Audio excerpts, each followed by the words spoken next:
আমার ভাতিজা আমাকে ছোট আব্বু বলে ডাকে, এতে কোনো সমস্যা হবে কিনা? অজু করে আয়না দেখলে অজু ভেঙে যান। নামাজের সিজদা করতে গেলে ছোট বাচ্চা সিজদার জায়গায় বসে থাকলে কোথায় সিজদা দিব? আমি একজনের কাছ থেকে কিছু টাকা ধার নিয়েছিলাম, তার সাথে আমার যোগাযোগ নেই, যোগাযোগ কোনোভাবেই আর করা সম্ভব নয়। এখন আমি কি করতে পারি?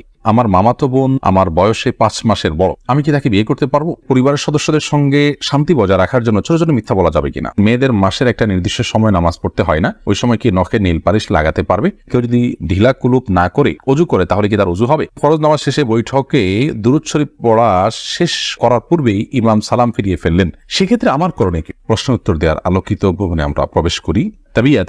লিখেছেন, মেয়েদের মাসের একটা নির্দিষ্ট সময় নামাজ পড়তে হয় না, ওই সময় কি নখে নীল পালিশ লাগাতে পারবে? হ্যাঁ, ওই সময় নখে নেল পালিশ লাগাতে পারেন। মাসিকের সময়তে যেহেতু আপনার সালাত নেই, অতএব নেল পালিশ আপনি ব্যবহার করলেন, আপনার ওযু করার প্রয়োজনীয়তা নেই, আপনি এটা করতে পারেন। এরপর যখন পবিত্র হবেন তখন আপনি সেখান থেকে নেল পালিশগুলোকে রিমুভ করে আপনি ওযু করে নামাজ পড়লেন, এটা জায়েজ আছে, কোনো অসুবিধা নেই। ইবাদত ইসলাম আপনি লিখেছেন, ওযু করে আয়না দেখলে ওযু ভেঙে যায় না, এতে কোনো ওযু ভাঙে না। আরফাত ফারজান আপনি লিখেছেন, স্বামীর সামনে টিপ লাগালে গুনাহ হবে কি?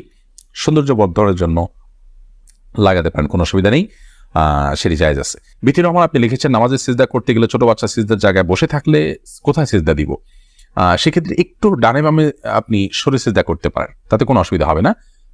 একটু এক কদম ডানে সরে গেলেন বা এক কদম বামে সরে গেলেন কিংবা এক কদম পেছে সরে গেলেন, কোনো অসুবিধা নেই। আর যদি কোনোই জায়গা না থাকে তাহলে এক হাতে আলতো করে বাচ্চাকে একটু সরিয়ে তারপর আপনি সিজদা করতে পারেন, কোনো অসুবিধা নেই। আব্দুল করিম পাটোয়ারি লিখেছেন, ফরজ নামাজ শেষে বৈঠকে দুরূদ শরীফ পড়া শেষ করার পূর্বেই ইমাম সালাম ফিরিয়ে ফেললেন, সেক্ষেত্রে আমার করণীয় কি? ফরজ নামাজের শেষ বৈঠকে ইমাম আপনার দুরূদ শেষ করার আগে যদি সালাম ফিরিয়ে ফেলেন তাহলে আপনি খুব দ্রুততার সাথে দুরূদ শেষ করবেন। আর যদি দুরূদ শেষ করতে অনেক দেরি হয় তাহলে সেক্ষেত্রে কোনো একটা স্টেশনে দাঁড়িয়ে সালাম ফিরিয়ে ফেলবেন, আপনার সালাত হয়ে যাবে ইনশাআল্লাহ। অর্থাৎ যে কোনো একটা জায়গায় অর্থবহ হয়, যেমন আল্লাহুম্মা সাল্লি আলা মুহাম্মাদ ওয়া আলা আলি মুহাম্মাদ শেষ করলেন, পরে আপনি সালাম ফিরিয়ে ফেললেন, কারণ এখানে একটা অর্থবহ বাক্য হয়ে গেল। আর যদি শেষের দিকে থাকেন তাহলে দ্রুততার সাথে শেষ করে তারপর আপনি সালাম ফিরিয়ে ফেলবে। এরপরে চামেলি খাতুন আপনি লিখেছেন, পরিবারের সদস্যদের সঙ্গে শান্তি বজায় রাখার জন্য ছোট ছোট মিথ্যা বলা যাবে কিনা? ছোট ছোট মিথ্যা আর বড় বড় মিথ্যা সর্বাবস্থায় ঘৃণিত এবং জঘন্য অপরাধ, এটি মৌলিকভাবে করা যাবে না। তবে দুজনের মধ্যকার বিবাদ মেটাবার জন্য যদি মিথ্যা বলতে হয়, একজনের কাছে গিয়ে অন্যজনের ব্যাপারে ইতিবাচক কথা, এমন কোনো কথা বলা যাতে করে তাদের মধ্যে সম্পর্কটা জোড়া লাগে, তো সেটাকে শরিয়া জায়েজ রেখেছে। পরিবারের সদস্যদের মধ্যে যদি এরকম কোনো পরিস্থিতি তৈরি হয় তাহলে সেক্ষেত্রে ওই ধরনের মিথ্যা কথা বলা জায়েজ আছে। এছাড়া আপনি খেয়াল খুশি মতো আপনি মিথ্যা বললেন পরিবারের সদস্যদের মধ্যে, তথাগত শান্তি বজায় রাখার জন্য এটি জায়েজ নয়, বরং সত্যবাদিতার অভ্যাস আমাদের মধ্যে গড়ে তুলতে হবে। মিথ্যা আজ আমাদের রন্ধ্রে ঢুকে গেছে, যার কারণে আমরা আমাদের কেনাকাটা, আমাদের কাজকাম, আমাদের শিক্ষা জীবন, আমাদের শিক্ষকতার জীবন, আমাদের কর্মজীবন, আমাদের জীবনের প্রতিটা ক্ষেত্রে আজ মিথ্যার সয়লাভ হয়ে গেছে। তো এই জায়গায় পরিবারের শান্তি বজায় রাখার নাম দিয়ে আবার তথাকথিত ছোট ছোট মিথ্যা বলার বিষয়টি কখনো অনুমোদিত হতে পারে না। আফসানা শারমিন রোশনি আপনি লিখেছেন, আমার ছেলে 5 দিনের হায়াত নিয়ে দুনিয়াতে এসেছিল, আমার সন্তানকে আমার জন্য সুপারিশ করবে আল্লাহর কাছে? বল, আপনার সন্তান আল্লাহর কাছে ইনশাআল্লাহ বিদিন আপনার জান্নাতের পথকে সুগম করবে কিয়ামতের ময়দানে, এবং এ ধরনের সন্তান বাবা মার জন্য জান্নাতে অপেক্ষা করবে, এরকম বিভিন্ন বর্ণনা পাওয়া যায়। যদি আপনি সবর করতে পারেন, আল্লাহ তাআলা আপনাকে সবর করার তৌফিক দান করুন, উত্তম বিনিময় দান করুন।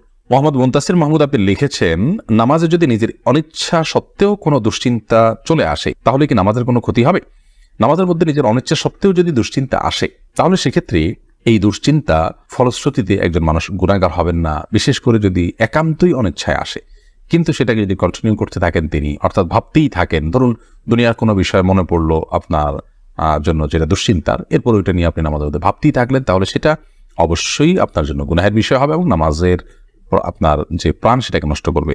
হঠাৎ কোনো দুশ্চিন্তা হলো এবং মুহূর্তের মধ্যে সেটাকে আপনি ভুলে গিয়ে সালাতে মনোযোগী হয়ে গেলেন, তাতে কোনো অসুবিধা নেই, এটা ইচ্ছার বাইরে হয়েছে। আর আখিরাত নিয়ে, আল্লাহর ভয়, কবরের আযাব, এই জাতীয় বিষয় নিয়ে যদি আপনার দুশ্চিন্তা হয় সেটা তো খুব প্রশংসনীয় বিষয়, কারণ সেটা আপনার সালাতকে আরো বেশি আপনার আল্লাহর কাছে গ্রহণযোগ্য করবে ইনশাআল্লাহ। শারমিন আক্তার আপনি লিখেছেন, আমি একজনের কাছ থেকে কিছু টাকা ধার নিয়েছিলাম, তার সাথে আমার যোগাযোগ নেই, যোগাযোগ কোনোভাবেই আর করা সম্ভব নয়, এখন আমি কি করতে পারি?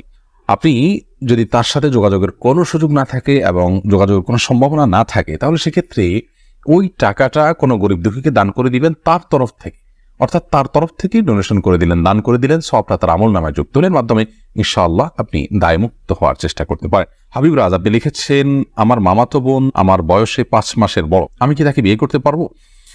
দেখুন, যিনি বয়সে বড় তার সাথে বিবাহ বন্ধনে আবদ্ধ হওয়া মৌলিকভাবে জায়েজ আছে, এটি কোনো নাজায়েজ বা হারাম কোনো বিষয় নয়। আমাদের সমাজে এটাকে দোষণীয় মনে করা হয়, সেটা আমাদের সমাজের দোষ বলতে পারেন। শরিয়াত এটাকে যাকে আপনার নিষিদ্ধ করেনি, বিধায় বয়সে বড়র সাথে বিবাহ বন্ধনে আবদ্ধ হতে পারে। বিশেষ করে নবী করিম সাল্লাল্লাহু আলাইহি সাল্লাম তিনি নিজেও খাদিজা রাদিয়াল্লাহু তাআলা আনহাকে বিয়ে করেছেন, তখন খাদিজা রাদিয়াল্লাহু তাআলা আনহা বয়স তার চাইতে বেশি ছিল। এখান থেকে বোঝা যায় নিজের চাইতে বয়সে বড় কাউকে বিয়ে করাটা শরিয়া দৃষ্টিকোণ থেকে মৌলিকভাবে অনুমোদিত। এটাকে দোষণীয় মনে করাটা বরং দোষের বিষয়। আমাদের শরিয়াতে এত ফ্লেক্সিবল রেখেছে বিষয়গুলোতে, অথচ আমরা সেগুলোকে অনেক বেশি আপনার সংকুচিত করে ফেলছি, এবং যার ফলশ্রুতিতে নানা রকমের অপরাধ প্রবণতা কিন্তু আমাদের সমাজে বেড়ে চলেছে। তারিমা আপনি লিখেছে, আমি প্রেম করে বিয়ে করেছি, হারাম সম্পর্ক করেছি, এখন কি করলে আল্লাহ আমার সংসার জীবনকে সুখের করবে, কোনো উপায় আছে কি? আমাদের দুদিন পর পর ছোট ছোট বিষয় নিয়ে অনেক ঝগড়া হয়, এখন আমরা কেউ কাউকে সহ্য করতে পারি না, এখন কি করলে আল্লাহ আমাদের শান্তি দিবেন, প্লিজ জানাবেন। বোন তারিমা, আপনারা আল্লাহর কাছে আগের কৃতকর্মের জন্য লজ্জিত হয়ে ধন্যবাদ ক্ষমা চাইবেন, চোখের পানি ফেলে মাপ চাইবেন যে আল্লাহ আমাদের অন্যার জন্য আপনি মাফ করেন, লজ্জিত থাকবেন। এর পাশাপাশি সুখী দাম্পত্য জীবনের জন্য আল্লাহর কাছে বিশেষভাবে দোয়া করবেন, সেই সাথে সুখী দাম্পত্যের জন্য যে আমলগুলো আছে সেগুলো করবেন। সবর এটার কসরত করবেন, যে ধৈর্য ধরে ধৈর্যের পাহাড় হওয়ার চেষ্টা করবেন, ইনশাআল্লাহ আল্লাহ তাআলা আপনাদেরকে সুখী করবেন। এ বিষয়ে আমাদের অনেকগুলো পরামর্শমূলক ভিডিও আছে, সেগুলো শুনতে পারেন। এমনি আলামিন লিখেছেন, কেউ যদি ঢিলা কুলুপ না করে অজু করে তাহলে কি তার অজু হবে? যদি পেশাবের পর পানি ব্যবহার করেন, তারপর আর পানি ফোটা পেশাব ফোটা না বাইর হয়, অজু হয়ে যাবে। ঢিলা করা তার জন্য ফরজ ওয়াজিব নয়। আর যদি আশঙ্কা থাকে তাহলে সেক্ষেত্রে আশঙ্কা দূর করা পর্যন্ত তিনি অপেক্ষা করা বা যেভাবে হোক এটা করা উচিত। তবে ঢিলা কুলুপ না করে পানি ব্যবহার করলেও পবিত্র হয়ে যাবে, অজু করলে নামাজ হয়ে যাবে। আরফাত ফারজান আপনি লিখেছেন, আমি নামাজ পড়ার সময় আমার ছোট বাচ্চা নামাজের সামনে হাঁটাহাঁটি করে, এতে ও বা আমার কোনো গুনাহ হবে না? এতে গুনাহ হবে না। মাইদুল ইসলাম সুবর্ণ আপনি লিখেছেন, একটি মেয়ের গর্ভের সন্তানের 3 মাস হওয়ার আগেই গর্ভের বাচ্চা নষ্ট করে ফেলে, তাহলে কি সে গুনাহগার হবে? গর্ভের বাচ্চা নষ্ট করা সর্বাবস্থায় অপরাধের কথা, কিন্তু যদি সন্তানের মধ্যে হার্টবিট বা প্রাণ সঞ্চারিত হওয়ার আগেই আপনার কোনো এমন ওজরের ভিত্তিতে সেটি নষ্ট করা হয় যে ওজরটি শরিয়া গ্রাহ্য, যেমন তার ফলশ্রুতিতে মার শরীর বা জীবনের মধ্যে হুমকি আছে, বা বড় কোনো বিপদ হতে পারে, বা বড় কোনো সমস্যা আছে, এরকম কোনো ওজরের ভিত্তিতে যদি এটা করে, তাহলে সেটা ক্ষেত্র বিশেষে ওজরের উপর নির্ভর করে সেটা জায়েজ হতে পারে।